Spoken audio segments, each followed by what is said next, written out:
हमारे संविधान ने इस सदन को संपूर्ण सत्ता दी है कि दिल्ली राज्य के लिए किसी भी कानून को लेकर आने की सभा से सेवाओं से संबंधित मामलों को कानून बनाने की शक्ति को वापस ले लेता है। बड़े संक्षेप में 4 बिंदु पे बात करना चाहते हैं। संविधान की संविधान की 7वीं अनुसूची के तहत सेवाएं राज्य का विषय है, इसलिए एनसीटी विधानसभा को एनसीटी की सेवाओं से संबंधित सभी विषयों पर बिना किसी गतिरोध अड़चन के कानून पारित करने का अधिकार होना चाहिए था। इस प्रकार यह विधेयक संविधान का स्पष्ट उल्लंघन है, क्योंकि अनुच्छेद 239 के स्पष्ट रूप से दिल्ली विधानसभा को राज्य और समवर्ती सूची में सूचीबद्ध मामले पर कानून बनाने की शक्ति प्रदान करता है। इससे संविधान की अपेक्षा करने और उच्चतम न्यायालय की अनदेखी करने में केंद्र सरकार की दृष्टिकोण को बारे में गंभीर प्रश्न उठता है। इस विधेयक का उद्देश्य उच्चतम न्यायालय की फैसले से ज्यादा स्थापित दिल्ली सरकार के अधिकार और उसकी स्वतंत्रता को दिल्ली अध्यादेश पर आज संसद में अमित शाह ने लाया बिल। दिल्ली के मामलों को लेकर आए संसद में बिल पर संसद में जोरदार बवाल। लोकसभा में दिल्ली सर्विस बिल पेश, केजरीवाल के साथ कांग्रेस आई। कांग्रेस के साथ दिल्ली के केजरीवाल के साथ पूरी टीम खड़ी रही। केंद्र ने लोकसभा में पेश किया दिल्ली सेवा बिल। कांग्रेस ने कहा संविधान को कमजोर करने की ये भरपूर कोशिश कर रही है सरकार। दरअसल दोस्तों जमकर हंगामा हुआ है। अधिकारियों के तबादलों और पोस्टिंग वाले इस बिल पर संसद में जोरदार हंगामा देखने को मिला है। आपको बता दें 1 अगस्त लोकसभा में केंद्रीय मंत्री नित्यानंद राय ने गृह मंत्री अमित शाह की ओर से सदन में बिल पेश किया। जैसे ही बिल पेश किया गया तो सदन में हंगामा शुरू हो गया, जिसके चलते सदन की कार्रवाई पहले स्थगित कर दी गई। बिल को लेकर अमित शाह ने कहा है कि यह विरोध राजनीतिक और संवैधानिक आधार नहीं है। इस आधार पर इस बिल को पेश करने की अनुमति दी जाए। अमित शाह ने आगे कहा है कि सदन को कानून बनाने का अधिकार है। दूसरी ओर सुप्रीम कोर्ट के आदेश में भी कहा गया है कि अगर केंद्र सरकार को लगता है तो वो कानून बना सकती है। विपक्ष के नेता अधीर रंजन चौधरी ने इसका विरोध किया है और कहा है कि केंद्र सरकार संविधान को कमजोर कर रही है।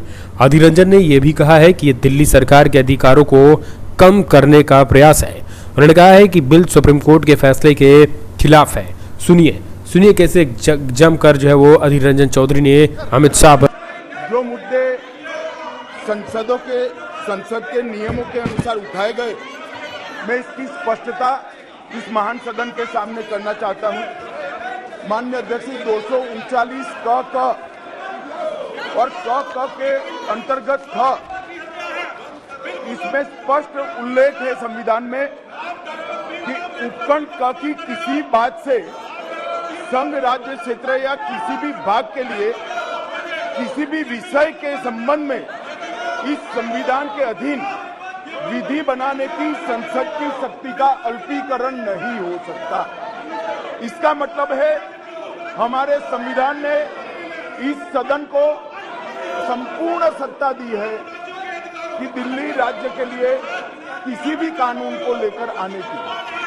दूसरा मुद्दा उठाया गया सुप्रीम कोर्ट के जजमेंट का, जो हमारे माननीय सांसद बीजेडी के बताया सर्वोच्च न्यायालय के पैरा 6 जजमेंट के पैरा 6, 95 और पैरा 164 F, इसके संबंध में सर्वोच्च न्यायालय ने स्पष्ट किया है कि संसद दिल्ली संघ राज्य क्षेत्र के लिए कोई भी कानून बना सकता है।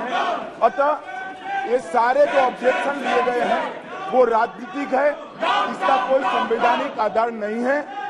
संसद के नियमों के आधार पर भी इसका कोई आधार नहीं बनता है। इसलिए इस बिल को संसद के सामने पेश करने की अनुमति दी जाए। माननीय सदस्य, मैं आपको फिर कह रहा हूं, आपको पर्याप्त मौका दिया, आपका ये व्यवहार उचित नहीं है।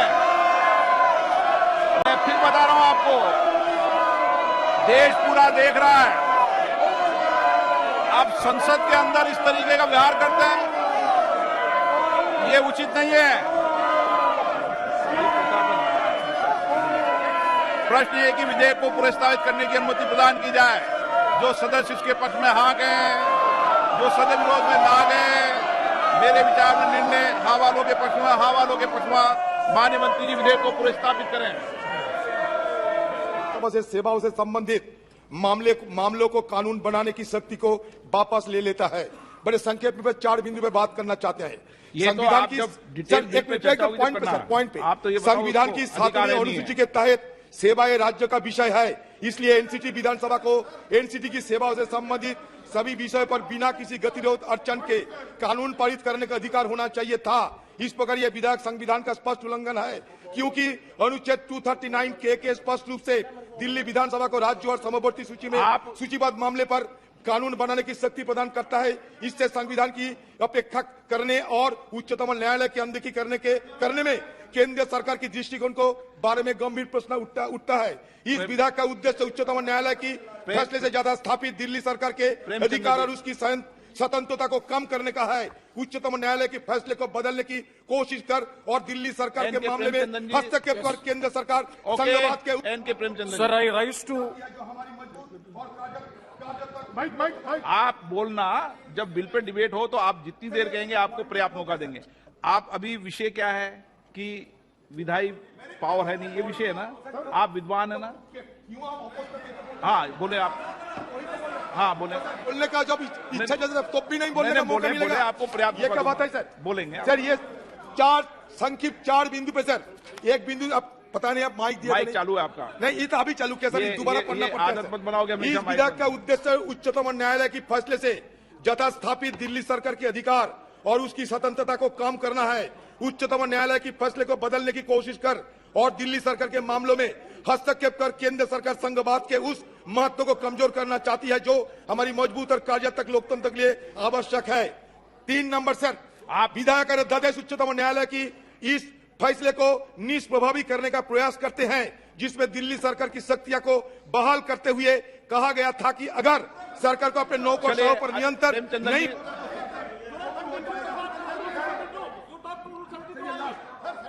कॉम्पिटेंस के बारे में सिर्फ बोल सकते हैं सर, और कॉम्पिटेंस के बारे में नहीं बोलता है तो तुरंत कंसिडरेशन करने के लिए बोल दीजिए। हम मेरिट पर चर्चा करने के लिए हम तुरंत तैयार हैं। एन के प्रेमचंदन जी, यस, आपका विषय, आप तो इस विषय पे बताओ।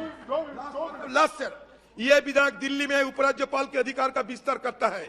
यह दिल्ली सरकार और संघ सरकार के बीच संबंधों को सरोकार में उपराज्यपाल के विवेकाधीन अधिकार का विस्तार करता है। प्रेमचंदन जी, उपराज्यपाल और मुख्यमंत्री।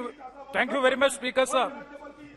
हमेशा सदन की नियम प्रक्रिया के तहत आप बोले। जब एक नहीं माननीय आप नेता हैं, मैं पर्याप्त अवसर आपको पर्याप्त समय दूंगा जब बिल पर डिटेल चर्चा होगी, कोई दिक्कत नहीं। लेकिन सदन नियमों प्रक्रियाओं के तहत है, जिस विषय पर आप आपत्ति करना चाहते हैं उस विषय पर आपत्ति बोले, नियमों के तहत बोले। Sir, I vehemently oppose the Government of National Capital Territory of Delhi Amendment Bill 2023 on 3 grounds. आप तो नियम से बोलोगे ना? हम नियम से बोला है। रूल्स की बात बोलना। रूल्स के बाद बोला है sir. Rule 72(2) of the Rules of Procedure and Conduct of Business in Lok Sabha. I am questioning the legislative competence of the government in having the legislation of the bill number 1. Sir, it is against the principles of federalism which is being envisaged by the Constitution of India. Sir, federalism is one of the basic features of Indian Constitution. An elected government in the state of Delhi, it is not having the administrative and legislative control over the bureaucrats means the government there is no meaning in having the government of Delhi. That is why I am saying that it is absolutely taking away the administrative and legislative control by the bureaucrats and the political leadership and the elected. Sir, please, second point. क्या सुने आपकी? आप 72 के नियम में बोलो, व्यवस्था दे रहा हूं आपको। This is going to override the Supreme Court judgment that will 2023 Government of NCT Delhi versus Union of India. Sir, let me read the Supreme Court judgment. The Supreme Court judgment says that the state government. No. This is I am talking on the legislative competence. Prahlad Joshi, I am talking on the legislative.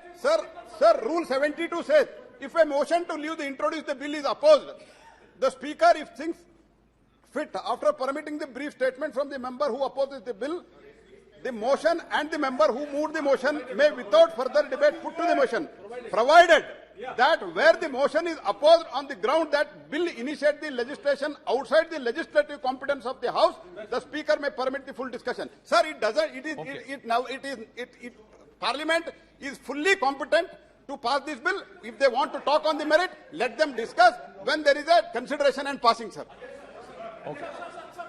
Sir, the second point is, it is overriding the Supreme Court judgment dated 11 May 2023.